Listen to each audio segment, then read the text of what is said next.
finishing 5-3 on the road in Big West contests. Questions, guys? Coach, I'm going to ask some similar questions. Chris Eversley, great performance on Saturday night. Will you look to play him more at the 4-5? Yeah, he's not quite aware what I'm aware of, which is we will probably be holding Will Donahue out for a couple weeks with Achilles. We've got to look at his health first and foremost as the priority, and hopefully be able to get this thing to a manageable level where he can practice and produce at a high level. And so we're looking at probably trying to hold him out as much as possible for the next 2 to 3 weeks. Probably most of all practice and most game situations, so that we do have a chance to get him a couple weeks of activity, and then maybe have him highly productive by the time the conference tournaments this year. So Chris will be called on to be a 4-5 for us. And as you saw last night, his strength, his athleticism, especially against teams that we're coming up with, which have a little smaller lineups in Irvine and Riverside, that he can play that 4-5 position. He's so active and aggressive that he kind of fancies himself to want to be a perimeter guy, but he's highly productive numerically, and helped our team out a ton. So it gave us more quickness and mobility there. And Dylan Royer, 55% from 3. What can you say that Chris didn't just say about his effort? Well, I think the biggest thing about Dylan's percentage is Dylan's shot selection and knowing when and where. I thought the first year I was here, he wasn't confident when to shoot it or if he should shoot it. And last year, about 2/3 year through, it got to the point where he just started feeling that, hey, this is it. And he had a kind of a breakout game on the road. He was at Fullerton or something, knocked down a couple, and then in the tournament. And I think that he realized that putting all that time into the gym is, people are like, oh, so-and-so's so good, this, that. But until you make those big putts, until you make those big shots, it's a little more difficult under a crowd and being guarded. You can shoot all you want in a gun and on an open gym, but until you have the pressure of doing it in a game with defense, it's a different role. Once he had success with that on the court with defense in a game, in a big game, a TV game even, then you could sense his confidence, which I'm going to take this to make it. I'm not taking the shot because I'm a shooter. I'm taking it to make it. And it's a completely different player. Also, you got to look at the opportunity that has driven a lot of times success is because of opportunity.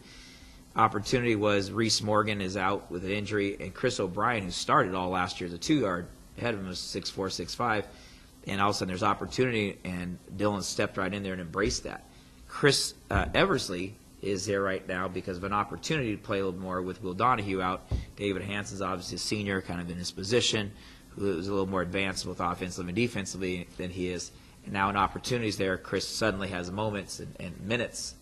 Can't score without minutes. So both those guys have embraced those minutes. And look at Drake Yu, his minutes and starting opportunity came because Chris O'Brien's out. So that's what's great about team and quote-unquote having a team and having depth.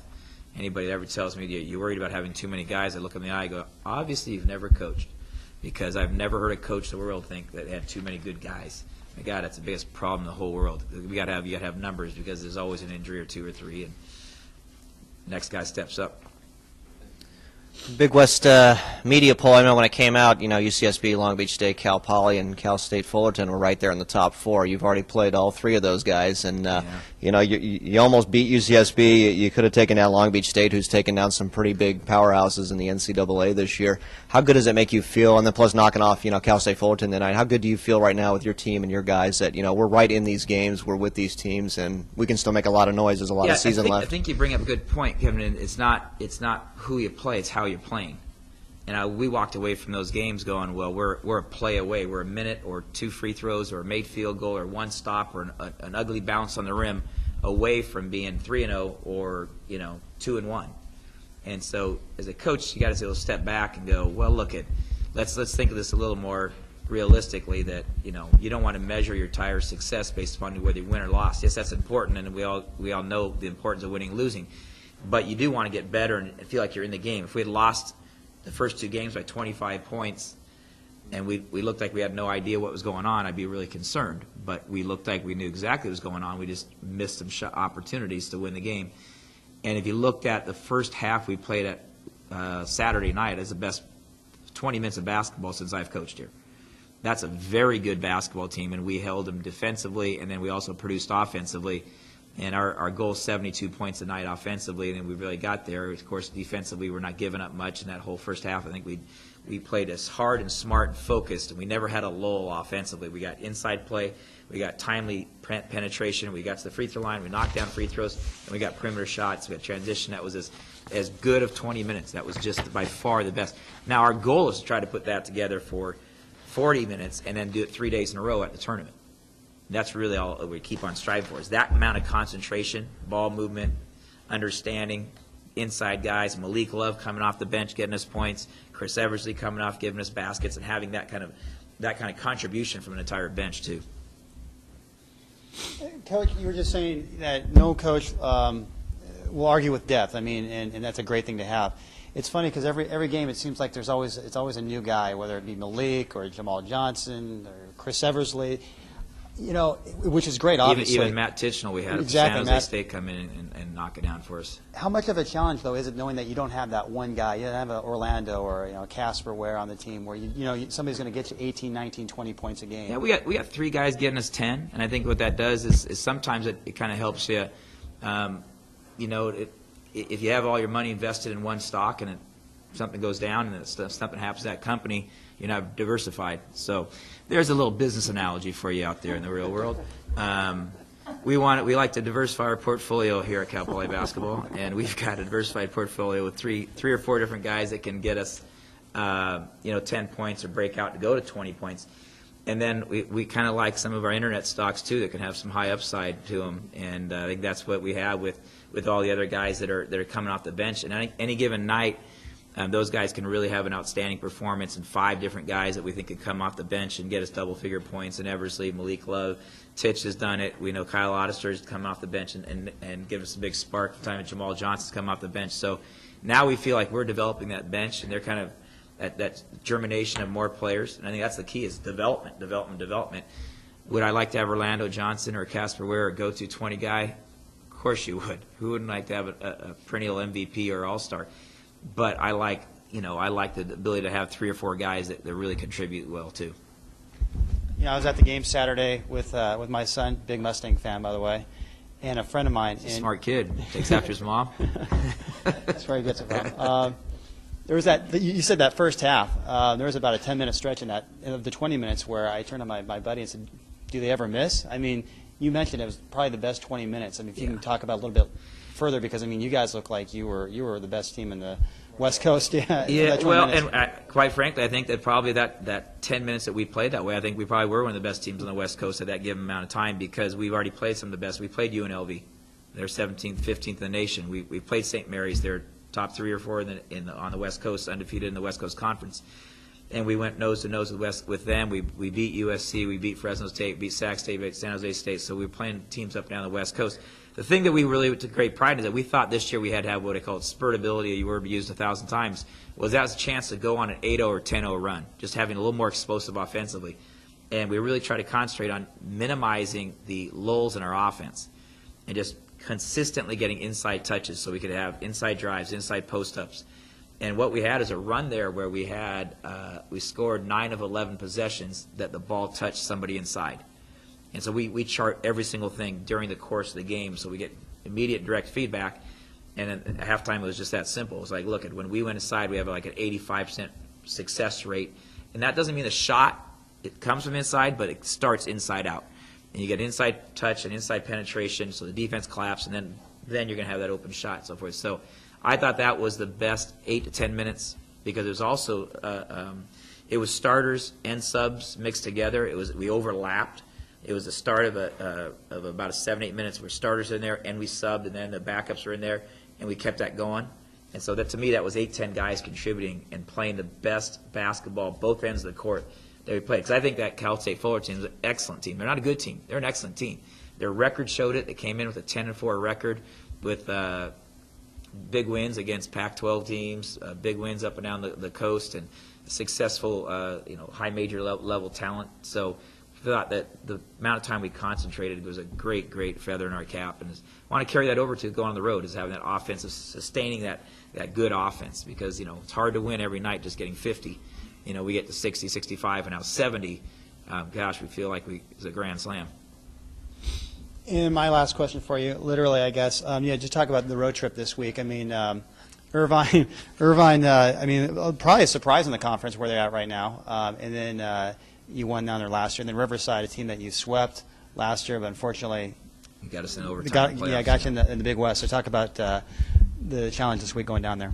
Well, before that, I do want to recognize, you mentioned it might be your last time, and I appreciate all the coverage that we had from KCOI and the sports and your, interaction with us at Cal Poly will be missed. I do say that seriously because having media and coverage is good for basketball. It's good for our recruiting.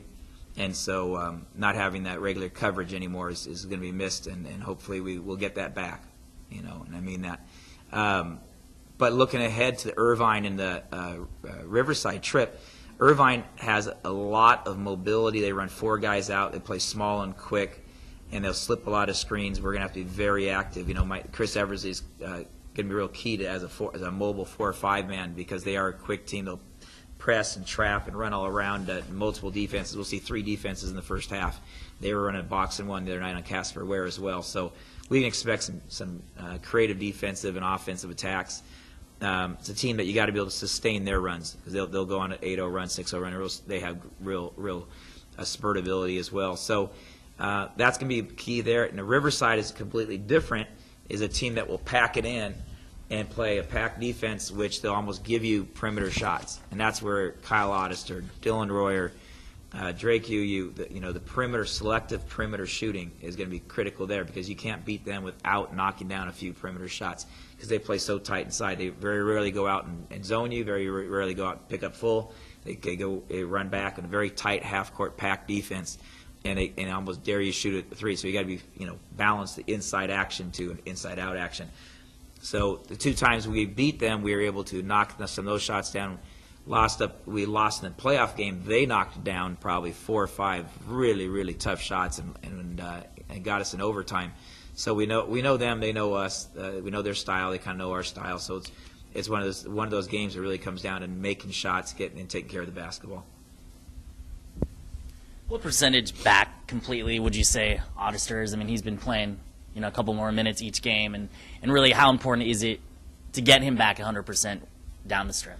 Well, I think it's real important. But Kyle brings us a little more quickness off the bounce. He can get into a shot real quick and get a shot off, and I would say he's probably 85, pushing 90%. I don't think he's 100% back to where he was at the middle of his freshman year, where he had, I think Kyle's freshman year, he scored 22 points at Irvine in the first game of the year. I just happened to see that on a stat sheet recently. So, we know he has a capacity as a freshman to score 20. Obviously, we have more depth and a different type of team right now. But, getting him back gives us another threat when Dylan's not going well or they extend the pressure, which 2 or 3 teams recently have kind of taken Dylan out of it because they've extended. Long Beach State really extended up the pressure. DePaul really extended up with pressure. That's not Dylan's strong suit. So Kyle gives us another guy that can bounce it off the dribble a little quicker than Dylan, a little better ball handler.